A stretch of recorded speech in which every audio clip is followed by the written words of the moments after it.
Bueno, muy buenos días a todos. Buenos días. Un saludo muy especial, un abrazo muy fuerte al doctor Ariel. Es un honor contar con la amistad del doctor. Un abrazo muy especial al doctor Anselmiro y a toda su familia.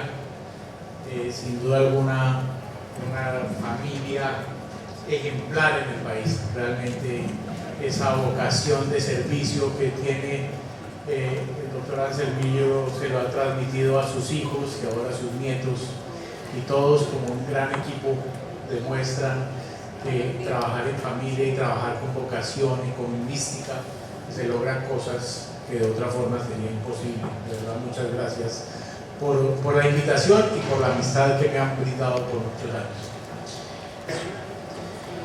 Y pues son muchos temas, realmente son muchos temas que hace la superintendencia y que ustedes oyen a diario. Que sancionaron al cartel del azúcar, que sancionaron a los de pañales, que ayer se impuso una sanción a Movistar porque le estaba obligando a la gente a comprar unas recargas que no debía obligar, que concedió la marca a un empresario para que había otro que quería quitar la marca, etcétera, etcétera. Pero pues la verdad nos tomaríamos probablemente un día entero hablando de la superintendencia. Entonces me voy a concentrar en un tema que no es tan conocido, pero que es tan importante para la protección al consumidor, como todos los temas que hemos hablado aquí de publicidad engañosa, de calidad, de información a los consumidores, que de pronto también es un factor de desequilibrio entre consumidores y empresarios y que no nos damos cuenta, que es el tema de la metrología. La metrología es la ciencia de la medición. Todo lo que queramos controlar lo tenemos que medir. No hay absolutamente nada que podamos controlar sin medirlo. Y en nuestra vida todo lo medimos. Mi amor, ¿cuánto me quieres? Hasta el infinito. Y al otro día está por ahí con otra. ¿Sí? ¿Cuánto es hasta el infinito? Pues hay que medirlo. ¿Sí? Y eso, para poder determinar y comparar y saber si hemos avanzado o no, es necesario medir. Y cuando actuamos como consumidores, cuando nos venden cosas, pues nosotros compramos y pagamos en la mayoría de casos por cantidades que nos ofrecen. Entonces uno va al mercado y compra un kilogramo de arroz y coge la bolsita y se la lleva para su casa. Nadie, absolutamente nadie, o yo no sé si hay aquí alguno, que va a la plaza del mercado con una balanza, una báscula, y va y le dice: señor, vendan un kilo de carne, se la pesa el carnicero y después utiliza su balanza y mira a ver si es cierto que le vendieron un kilo de carne o no. Eso no lo hace la gente, y no lo hace no por descuido, no por pereza, no, es porque simplemente el comportamiento racional de la gente tiene que generarse a través de la confianza. ¿Sí? Uno cree que el empresario le está vendiendo la cantidad que dice, y el mercado tiene que funcionar con base en la confianza. Si no funciona con base en la confianza, el sistema no funciona. ¿Sí?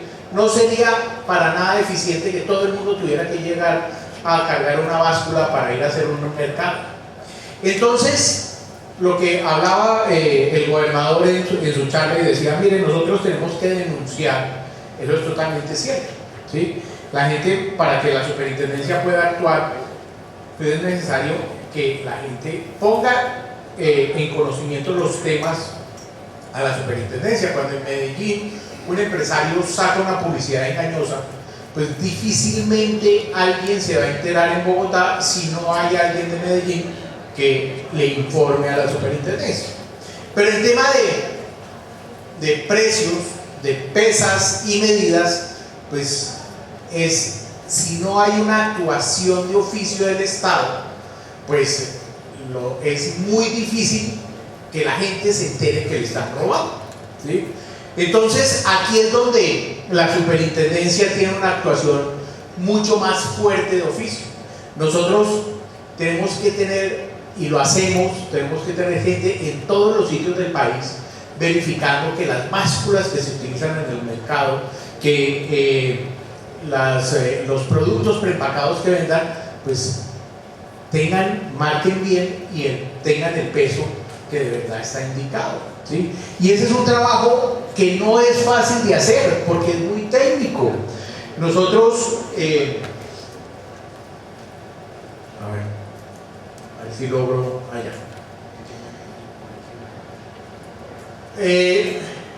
Nosotros en metrología, pero la metrología es una ciencia que cada vez es más exacta, ¿sí? La metrología comprende muchísimos aspectos de la vida diaria y pues cada vez el hombre necesita mediciones más exactas. Ustedes se imaginan las mediciones que se tuvo que desarrollar para poder poner un cohete en Plutón 9 años después de haber despegado de la Tierra, encontrarse con un planeta, el último planeta del sistema solar, para poder fotografiar ese planeta. Las mediciones tuvieron que haber sido de una exactitud absurda, ¿sí?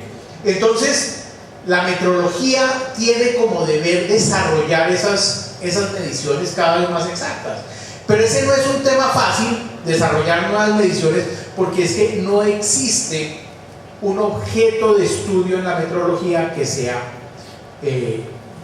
observable. Es decir, las mediciones no son producto de la naturaleza, las medidas no son producto de la naturaleza.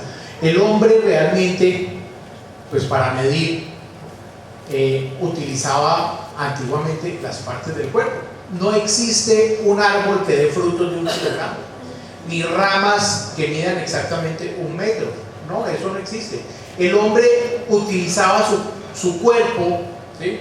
Era unas mediciones totalmente morfológicas. Por eso hablamos de la cuarta, del pie, de la braza, de la yarda, de la milla, que era lo que podía caminar una persona en un tiempo determinado, etcétera, etcétera.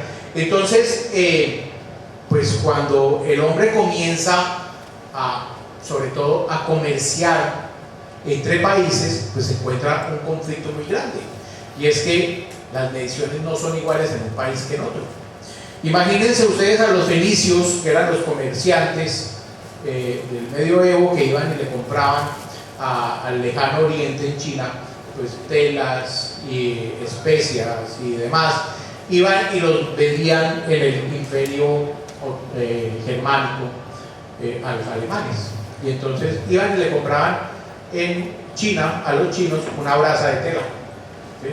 Iban y se lo vendían a los alemanes la misma braza, pero el alemán medía 2 metros, ¿sí?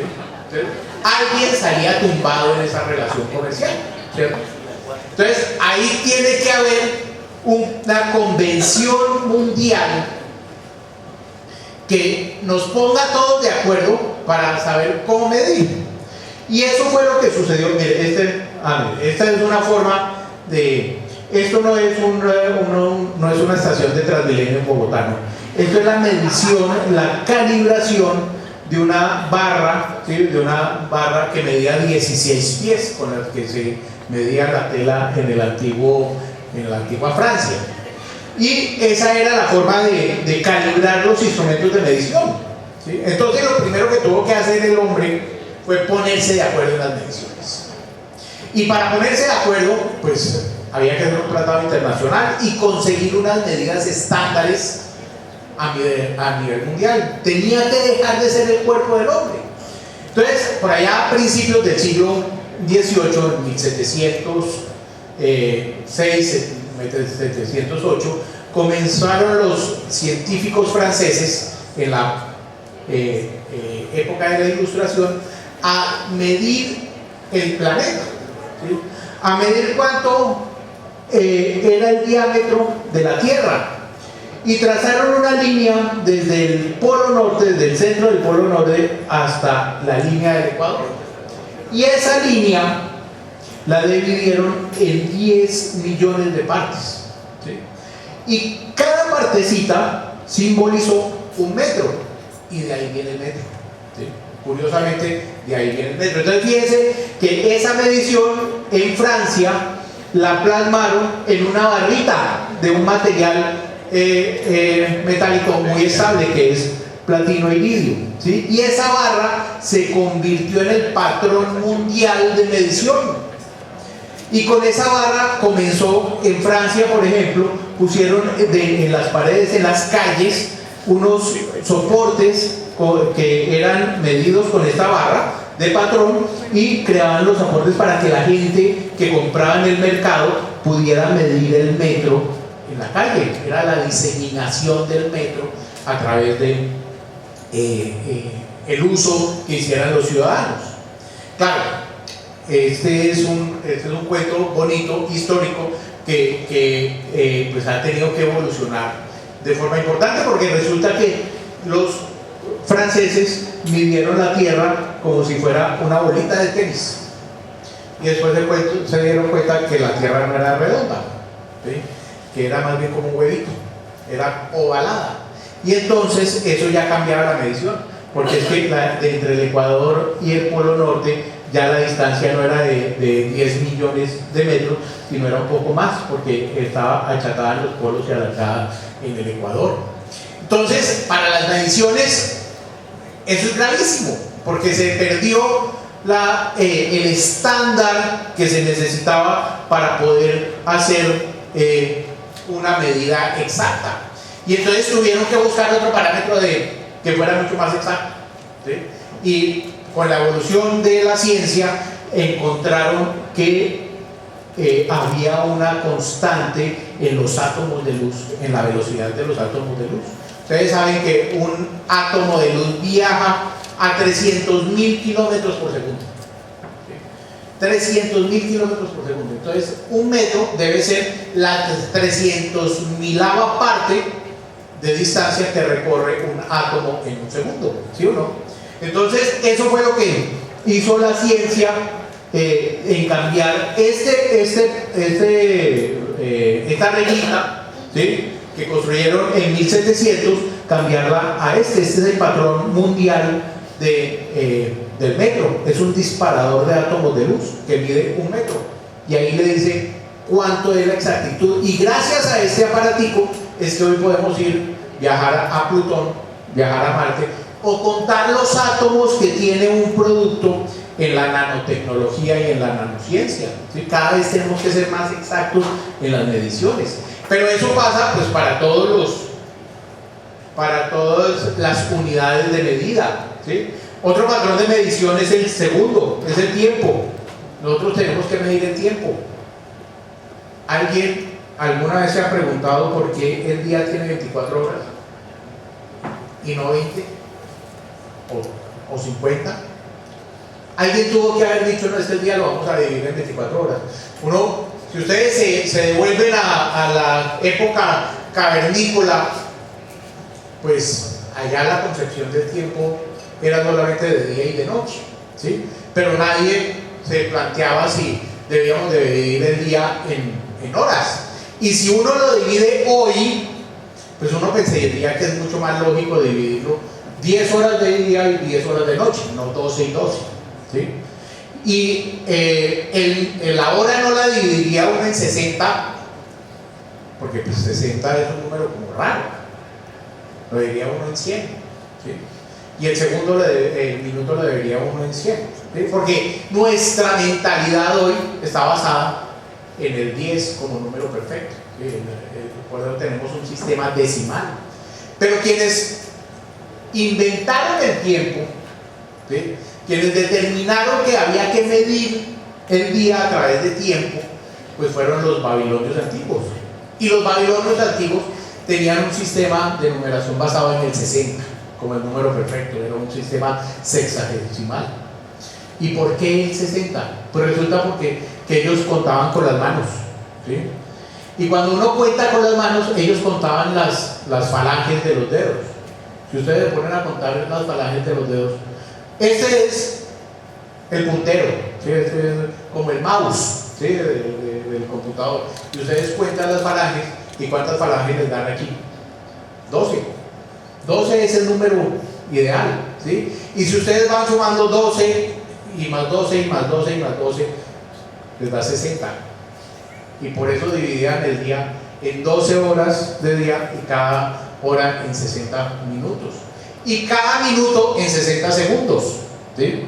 Pero fíjense que cuando ya hubo una división, una escala de división menor, por ejemplo, el segundo ya no lo dividimos en 60 centésimas de segundo, lo dividimos en 100 centésimas de segundo, porque ya es una concepción mucho más moderna del tiempo. Entonces, ese trabajo, todo eso se los cuento porque en metrología hay 3 tipos de metrología.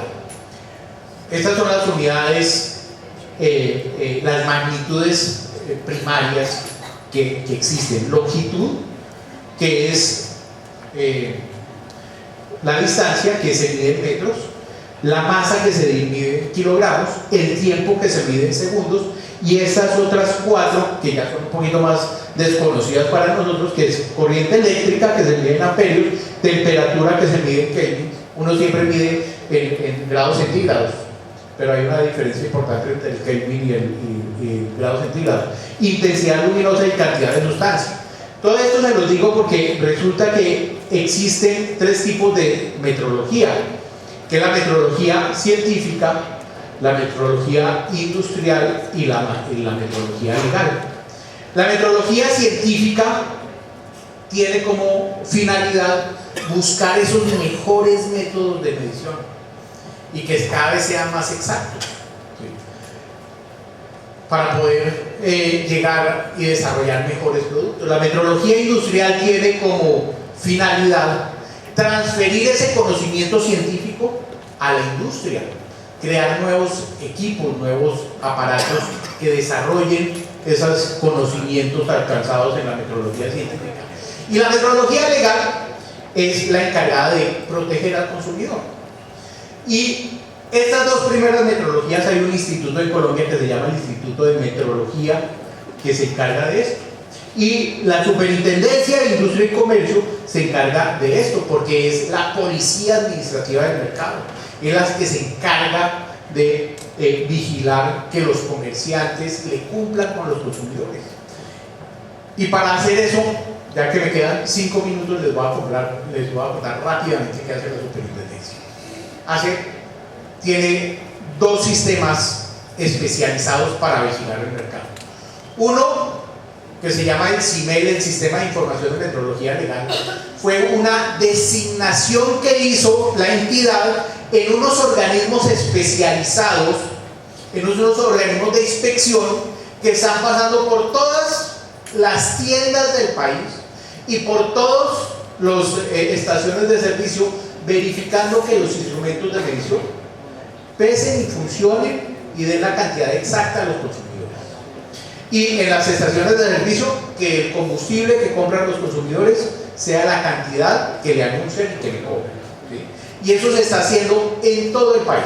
Les vamos a garantizar que de aquí a un año absolutamente todas las tiendas del país y todas las estaciones de servicio han sido verificadas por la Superintendencia.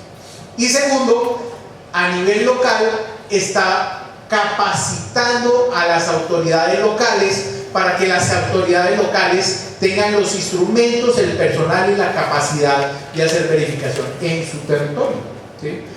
En Medellín, pues todavía no hemos desarrollado un programa que ya tenemos en 15 ciudades, que es la Casa del Consumidor. Hemos creado en 15 capitales de departamento una oficina en donde la alcaldía pone unos funcionarios y las instalaciones, y la superintendencia pone otros funcionarios, arregla las instalaciones, paga el mantenimiento de esa casa del consumidor y comienza a funcionar. Y en esas casas pues se prestan muchos servicios, se atienden a los consumidores, se les reciben las quejas, se da trámite a las reclamaciones que imponen, y además tienen funcionarios expertos con equipos, con conocimiento y con capacidad para ir a hacer visitas en todas las plazas de mercado, tiendas de barrio, estaciones de servicio, para hacer control. ¿Por qué ese esfuerzo tan grande? Pues como les decía, los consumidores no pueden racionalmente darse cuenta si los están robando o no en el peso de la medida. Entonces la superintendencia tiene que ser muy proactiva en la vigilancia de los productos en el mercado y de los instrumentos de medición que se utilizan. Eso es realmente una parte muy pequeña de todo lo que hace la superintendencia, pero de pronto es una de las cosas más desconocidas dentro de sus funciones. Por eso pues le pedí al doctor Bañol que me dejara hablarles de este tema, que es de una grandísima importancia para la protección del consumidor, pero es muy desconocida. Muchas gracias.